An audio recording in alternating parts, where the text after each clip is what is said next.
Hi hello ನಮಸ್ಕಾರ. ನಾನ್ ಚೆನ್ನಾಗಿದ್ದೀನಿ. ಅಯ್ಯೋ ನೀವು ಕೂಡ ಚೆನ್ನಾಗಿದ್ದೀರಾ ಅಂತ ತಿಳ್ಕೊಂಡಿದ್ದೀನಿ.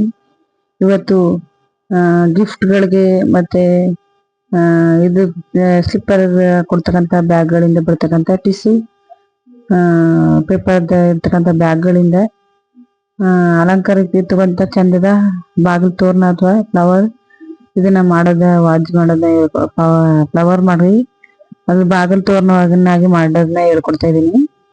ಇದರಲ್ಲಿ ಎಲ್ಲಾ ರೀತಿಯ ಎಲ್ಲಾ ಕಲರ್ ಬ್ಯಾಗ್ಗಳನ್ನು ತಗೊಂಡು ಸೈಡ್ ಅಲ್ಲಿ ಇರ್ತಕ್ಕಂಥ ಥಿಕ್ನೆಸ್ ಆಗಿರ್ತಕ್ಕಂಥ ಇಡೀ ಕೈಗಳಿರ್ತಕ್ಕಂಥದ್ದು ಸೈಡ್ ಅಲ್ಲಿ ಇರ್ತಕ್ಕಂಥ ಎಲ್ಲ ಭಾಗವನ್ನ ಕಟ್ ಮಾಡಿ ತೆಳುವಾಗಿರ್ತಕ್ಕಂಥ ಒಂದು ಹದವಾಗಿರ್ತಕ್ಕಂಥ ಭಾಗವನ್ನ ತಗೋಬೇಕು. ಅದನ್ನ ತಗೊಂಡು ಅದನ್ನೆಲ್ಲ ಇದ್ ಮಾಡಿ ಅದಕ್ಕೆ ಒಂದು ಎಲ್ಲಾನು ಜೋಡಿಸ್ಕೋಬೇಕು.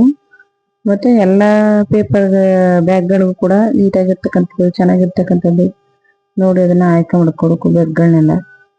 ನನ್ನ ಹತ್ರ ಒಂದು ಕಲರ್ ಇತ್ತು, ಯೆಲ್ಲೋ, ರೆಡ್, ವೈಟು ಮತ್ತೆ ಬ್ಲೂ ಸುಮಾರು ಕಲರ್ಗಳನ್ನ ಸೇರಿಸ್ಕೊಂಡಿದೆ. ನಾನು ಆಲ್ರೆಡಿ ಇದರಲ್ಲಿ ಎರಡು ಬಾಗಿಲು ತೋರಣವನ್ನ ಮಾಡಿದೆ. ಮತ್ತಷ್ಟು ಬ್ಯಾಗ್ಗಳು ನನ್ನ ಹತ್ರ ಕಲೆಕ್ಟ್ ಆದವು. ನಾನು ಯಾವುದೇ ಗಿಫ್ಟ್ಗಳು ಕೊಟ್ಟಾಗ ಬರ್ತಕ್ಕಂಥ ಬ್ಯಾಗ್ಗಳನ್ನ ವೇಸ್ಟ್ ಮಾಡಿ ಬಿಸಾಕ್ಲಿಕ್ಕಿಲ್ಲ. ಅದನ್ನ ಒಂದೊಂದೇ ಕಲೆಕ್ಟ್ ಮಾಡಿ ಇಟ್ಕೊಂಡು 10 ಬ್ಯಾಗು ಅಥವಾ 20 ಬ್ಯಾಗು ಒಟ್ಟಾರೆ ಆದಾಗ ಈ ರೀತಿ ಕಟ್ ಮಾಡಿ ಫ್ಲವರ್ಗಳನ್ನ ಮಾಡಿ ಮಾಡಿ ಒಂದೊಂದು ಬಾಗಿಲಾಗಿ ಹಾಕ್ತಿದ್ದೀನಿ. ಈಗ ಆಲ್ರೆಡಿ ನಾನು ದೇವ್ರ ಮನೆ ಅಥವಾ ಮುಂಬಾಗಿಲಿನಲ್ಲೇ ಮಾಡಿ ಇದನ್ನ ಹಾಕಿದೆ. ಹೂವಿನ ತೋರಣವನ್ನ ತುಂಬಾ ಚೆನ್ನಾಗಿ ಕಾಣಿಸ್ತಿತ್ತು. ಅದನ್ನ ಬಾಗಿಲಿಗೆಲ್ಲ ಹಾಕಿ ತೋರಣವನ್ನ ಮಾಡ್ತಾ ಇದ್ದೆ. ಇವಾಗ ನಿಮ್ಗೂ ಕೂಡ ಅದನ್ನ ಮಾಡೋದನ್ನ ಹೇಳ್ಕೊಡ್ತಾ ಇದ್ದೀನಿ, ನೋಡ್ಕೊಳ್ಳಿ.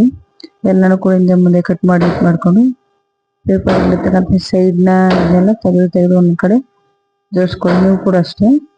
ಆಮೇಲೆ ಅದನ್ನ ಮೇಲೆ ಸಿಜರು ಮತ್ತೆ ಟೇಪು ಮತ್ತೆ ಸೂಜಿ ದಾರ ಇವುಗಳನ್ನ ಬೇಕಾಗುತ್ತೆ. ಟೇಪಲ್ಲಿ 1 ಇಂಚು 1 ಇಂಚು ಉದ್ದವನ್ನ ತಗೊಂಡೋದನ್ನ 4 ಮೂರ್ಕೆಗಳನ್ನಾಗಿ ಮುಡಿಸಿ, ಬರೋರು ಗೊತ್ತಿರೋರಿದ್ರೆ ಕೈ ಇದು ಗೊತ್ತಿರೋರಿದ್ರೆ 1 ಇಂಚು ಒಂದು ಅಳತೆ ಮಾಡ್ಕೊಂಡು ಕಟ್ ಮಾಡ್ಕೊಂಡು ಹೋಯ್ತು. ಇಲ್ಲಾಂದ್ರೆ ನನಗೆ ಎಲ್ಲಕ್ಕೂ ಮಾರ್ಕ್ ಮಾಡ್ಬೇಕು ಅಂದ್ರೆ 1 ಇಂಚು ಮಾರ್ಕ್ ಮಾಡ್ಕೊಂಡು ಪ್ರತಿಯೊಂದು ಬ್ಯಾಗ್ನ ಪೀಸ್ನ ಕಟ್ ಮಾಡಿ ಉದ್ದವಾಗಿ ಇಟ್ಕೊಂಡು ಪ್ರತಿ ಕಟ್ ಮಾಡಿ ಇಟ್ಕೊಂತ ಪೀಸ್ಗಳನ್ನೆಲ್ಲನೂ ಕೂಡ ಒಂದು ರಾಶಿ ಇಟ್ಕೊಂಡು ಆ ಕಲರ್ಗೆ ದಾರ ಸೂಜಿ ದಾರದಲ್ಲಿ ಅದನ್ನ ಪೋಣಿಸಿ ಹೊಲಿಯೋದು. ಅದ್ರ ರೋಲ್ ಆಕಾರ ಬಂದಾಗ ಅದನ್ನ ಫುಲ್ಲು ಹಾಕಿ ಕಟ್ಟೋದು. ಅದನ್ನ ಕಟ್ಟಿ ಅಥವಾ ಲೈಲನ್ ದಾರ ಅಥವಾ ಇರ್ಬೇಕಲ್ಲ ಆ ದಾರದಲ್ಲಿ ಬೇಕು ಅಂದ್ರೆ ಗ್ರೀನ್ ಕಲರ್ದು ಅದೇ ತರ ಫ್ಯಾಬ್ರಿಕ್ ಇದೆ ಅಥವಾ ರಾಕೋ ಬಟ್ಟೆ ಮನೆಯಲ್ಲಿ ವೇಸ್ಟ್ ಆಗಿರುತ್ತೆ. ರಾಕೋ ಬಟ್ಟೆ ತಗೊಂಡು ಏನು ಪ್ರಾಬ್ಲಮ್ ಇದೆನಾ ಮೇಣದ ಬತ್ತಿ ಹಾಕೊಂಡು ಸುತ್ತ ಕಡೆ ಎಲ್ಲ ಸೀಬೇಕು. ಈ ಹಜೋಲ ಬ್ಯಾಗ್ಗಳಿಂದ ಮಾಡಿರ್ತಕ್ಕಂಥದ್ದು ಯಾವುದೇ ರೀತಿ ಸೀಗೋದು ಅಥವಾ ಏನಾರು ಮಾಡೋದಿಲ್ಲ. ಡೈರೆಕ್ಟ್ ನಾವು ಕಟ್ ಮಾಡಿ ಅದನ್ನ ಪೋಣಿಸ್ಬೋದು. ಯಾಕಂದ್ರೆ ಅದನ್ನೇ ಎಳೆನ ತರದ್ದು ಏನು ಬಿಟ್ಕೊಳ್ಳೋದಿಲ್ಲ. ಮತ್ತೆ ಅದು ಸೀದು ಇದು ಮಾಡ್ಬೇಕಂತ ಅವಶ್ಯಕತೆ ಏನಿಲ್ಲ. ಎಷ್ಟೇ ವರ್ಷ ಆದ್ರೂ ಅದನ್ನ ವಾಶ್ ಮಾಡಿ ಮತ್ತೆ ಹಾಕಿದ್ರು ಕೂಡ ಎಳೆಗಳು ಬಿಟ್ಕೊಳ್ಳೋದಾಗ್ಲಿ ಮತ್ತೆ ಕಳ್ಕೊಳ್ಳೋದಾಗ್ಲಿ ಎಳ್ಕೊಳ್ಳೋದಾಗ್ಲಿ ಆ ರೀತಿ ಏನು ಮಾಡಲ್ಲ. ನಾನು ಫಸ್ಟ್ ಒಂದ್ಸರಿ ಬ್ಲೌಸ್ ಪೀಸರ್ ಕಟ್ ಮಾಡಿ ಟ್ರೈನು ಕೂಡ ಮಾಡಿದೀನಿ. ಅದೇನಾಗುತ್ತೆ ವಾಶ್ ಮಾಡಿದ್ರೆ ಅಂದ್ರೆ ಈ ದಾರ ಮತ್ತೆ ಬೇರೆ ಬೇರೆ ಯಾವ ತರದೇ ವಸ್ತುಗಳು ತಾಗದಾಗ ಅದಕ್ಕೆ ಸಿಕ್ಕೊಂಡು ದಾರಗಳ ಎಳೆಯಾಗಿ ಹಳದು ಬಂದ್ಬಿಟ್ಟು ಅಂತ ಫ್ಲವರ್ಗಳು ತುಂಬಾ ಚೆನ್ನಾಗಿರಲ್ಲ. ಅಂದ್ರೆ ಈ ಅಜೋಲ ಪೇಪರ್ ಅಲ್ಲಿ ಮಾಡಿರ್ತಕ್ಕಂಥ ಫ್ಲವರು ಎಷ್ಟು ದಿನ ಅದು ಎಷ್ಟೇ ವಾಶ್ ಮಾಡೋದು ಕೂಡ ಏನು ಕೂಡ ಆಗಲ್ಲ. ಮತ್ತೆ ಹಂಗೆ ಅದನ್ನ ಹಾಕೋದು ವಾಶ್ ಮಾಡಿ ಸರ್ಪಲ್ಲಿ ನೆನೆ ಹಾಕಿ ತೊಳೆದು ಎಲ್ಲಾನು ಅದನ್ನ ಮತ್ತೆ ರಿಯೂಸ್ ಮಾಡ್ಬೋದು. ಅದರಿಂದಾಗಿ ಯಾವುದೇ ಫ್ಲವರ್ ಮಾಡಕ್ಕೆ ಸೆಲೆಕ್ಷನ್ ಮಾಡ್ಕೋತೀನಿ ಅಂದ್ರೆ ಅಜೋಲಾ ಬ್ಯಾಗ್ಗಳು ಅಂದ್ರೆ ಗಿಫ್ಟ್ ಬ್ಯಾಗಲ್ಲಿ ಕೊಡ್ತಕ್ಕಂಥ ಅಜೋಲಾ ಬ್ಯಾಗನ್ನೇ ನಾನು ಸೆಲೆಕ್ಷನ್ ಮಾಡಕ್ಕೆ ಇಷ್ಟಪಡ್ತಾ ಇದೀನಿ. ಮತ್ತೆ ಅದನ್ನೇ ನಿಮ್ಗೂ ಕೂಡ ಹೇಳ್ತೀನಿ.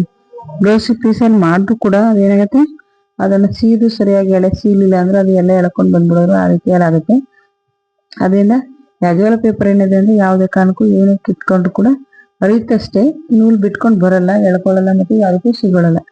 ಅದರಿಂದ ಪ್ರತಿಯೊಂದು ಹೂಗೂ ಕೂಡ 4 ಬ್ಯಾಗ್ ಬಟ್ಟೆ ಇದನ್ನ ಹಾಕೊಂಡು ಫುಲ್ಲು ಎಲ್ಲಾನದು ಸೂಜಿ ದಾರನ ಹಿಂದೆ ಮುಂದೆ ಮಾಡಿ ಅದನ್ನ ಸೂಜಿ ದಾರಕ್ಕೆ ಅದನ್ನ ಪೋಣಿಸ್ಕೊಂಡಾಗ ಅದನ್ನ ಚೆನ್ನಾಗಿ ಫ್ಲವರ್ ತರ ಉದ್ದ ಆಗುತ್ತೆ. 1, 2 ಇಂಚು 3 ಇಂಚು 4 ಇಂಚಷ್ಟು ಒಂದು 5 ಎಳೆಯನ್ನು ಹಾಕಿ 2 ಗಂಟೆನ ತುದಿನ ಗಂಟಾದರೆ ಅದು ಒಂದು ಫ್ಲವರ್ ತರ ಬರ್ತದೆ.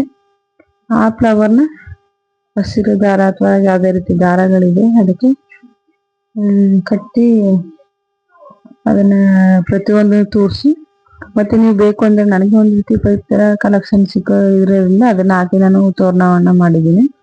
ನಿಮ್ಗೆ ಅವೆಲ್ಲ ಸಿಗ್ಲಿಲ್ಲ ಅಂದ್ರೆ ಗ್ರೀನ್ ಕಲರ್ ದಾರವನ್ನು ತಗೊಂಡು ನಾವು ಪೈಪಿಂಗ್ ದಾರವನ್ನ ಹೊಲಿತೀವಲ್ಲ ಆ ರೀತಿ 1 ಇಂಚಿನ ಅಗಲದಲ್ಲಿ ಅದನ್ನ ಹೊಲಿದು 1 ಇಂಚ್ ಅಷ್ಟಕ್ಕೆ ಮತ್ತೆ ಉದ್ದಕ್ಕೆ ಕಟ್ ಮಾಡಿ ಅದನ್ನ ಉಲ್ಟಾ ಮಾಡಿ ಅದನ್ನ ಪ್ರತಿ ಹೂವಿನ ಮಧ್ಯೆ ತೋರಿಸ್ತಾ ಬಂದ್ರೆ ಅದಕ್ಕೆ ಹೂವಿಗೆ ತೊಟ್ಟು ತರ, ನನ್ಗೆ ನೀವು ಚನ್ಮಲ್ಗೆ ಹೂವನ್ನ ನೋಡಿದಿರಲ್ಲ, ಆ ಚನ್ಮಲ್ಗೆ ಹೂವಿನ ಆಕಾರದಲ್ಲಿ ತೊಟ್ಟು ತರ ಗ್ರೀನರಿ ಆಗಿ ಬರುತ್ತೆ. ತುಂಬಾ ಚೆನ್ನಾಗಿರ್ತದೆ ನೋಡ್ಲಿಕ್ಕೆ ಕೂಡ. ಏನೋ ಒಂದು ಫ್ರೆಶ್ನೆಸ್ ಇರ್ತಕ್ಕಂಥ ಹೂವನ್ನ ಹಾಕಿದಾರೇನೋ ಇದಕ್ಕೆ ಬಾಗಿಲು ತೋರಣಕ್ಕೆ ಅನ್ನೋಷ್ಟು ಚೆನ್ನಾಗಿ ಕಾಣಿಸುತ್ತೆ. ಅದರಿಂದ ಆ ರೀತಿ ಫ್ಲವರ್ ಮಾಡೋದು ಏನಾಗುತ್ತೆ, ಯಾವುದೇ ಕಾರಣಕ್ಕೂ ನೀವು ಯಾವ ವಾಷಬಲ್ ಆಗಿ ಮತ್ತೆ ಅದನ್ನ ಬಳಸ್ಬೋದು. ಏನಾಗ್ಲಿಕ್ಕೆ ಸುಮಾರು ದಿನ ಬಾಳಿಕೆ ಬರ್ತದೆ. ಈಗ ಆಲ್ರೆಡಿ ನಾನು ಒಂದು ಮಾಡಿ ಹಾಕಿರೋದು ದೇವ್ರ ಮನೆಯಲ್ಲಿ ತುಂಬಾ ಚೆನ್ನಾಗಿ ಕಾಣಿಸ್ತದೆ. ಅದನ್ನು ಫೋಟೋನು ಕೂಡ ಹಾಕಿದೀನಿ, ನೋಡಿ ನೀವು ಕೂಡ ಕಲ್ತ್ಕೊಂಡು ನೀವು ಕೂಡ ಮನೇಲಿ ಮಾಡ್ಕೊಳ್ಳಿ ಅಂತ ಈ ಮೂಲಕ ಹೇಳ್ತೀನಿ. ಜೊತೆಲಿ ಪ್ರತಿಯೊಂದು ಹೂಗಳನ್ನು ಕೂಡ ಗಟ್ಟಿಯಾಗಿ ಎಳೆದು ಕಟ್ಬೇಕು, ಇಲ್ಲಾಂದ್ರೆ ಅವು ದಾರ ಕಿತ್ತೋಗೋ ಚಾನ್ಸಸ್ ಮತ್ತೆ ಎಳ್ಕೊಳ್ಳೋ ಚಾನ್ಸಸ್ ಇರುತ್ತೆ. ಅದು ದಾರ ಅಂತೂ ಬಿಟ್ಕೊಳಲ್ಲ.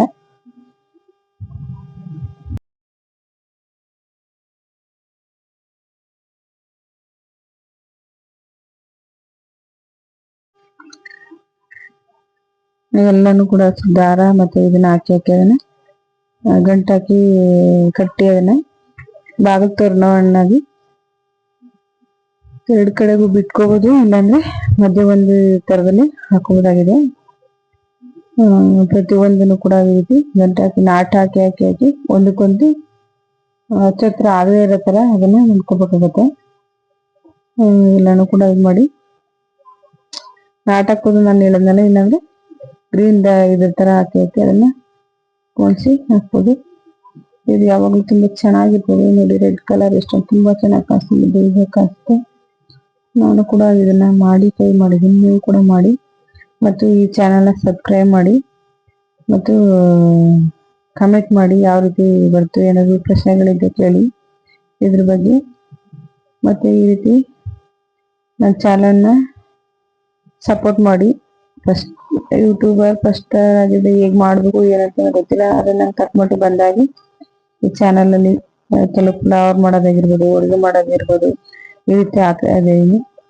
ಸಪೋರ್ಟ್ ಮಾಡಿ ಮತ್ತೆ ನನಗೂ ಕೂಡ ಎಂಕರೇಜ್ ಮಾಡಬೇಕು ಅಂತ ಈ ಮೂಲಕ ನಾನು ಕೇಳ್ಕೊತೀನಿ. ನೀವು ಕೂಡ ಮಾಡಿ ಹೇಗೆ ಬಂತು ಅಂತೇಳಿ ನನಗೆ ಕಮೆಂಟ್ ಮಾಡಿ, ಕಮೆಂಟ್ ಬಾಕ್ಸ್ ಅಲ್ಲಿ ಕಮೆಂಟ್ ಮಾಡಿ. ಮತ್ತೆ ಈ ಫ್ಲವರ್ ಹೇಗೆ ಬಂತು ಅಂತ ನೀವು ಕೂಡ ಮಾಡಿ ಅದನ್ನ ಫೋಟೋ ತೆಗೆದು ಕಳಿಸ್ತೀವಿ ಅಂತೇಳಿ ನಾನು ಇಟ್ಕೋತೀನಿ.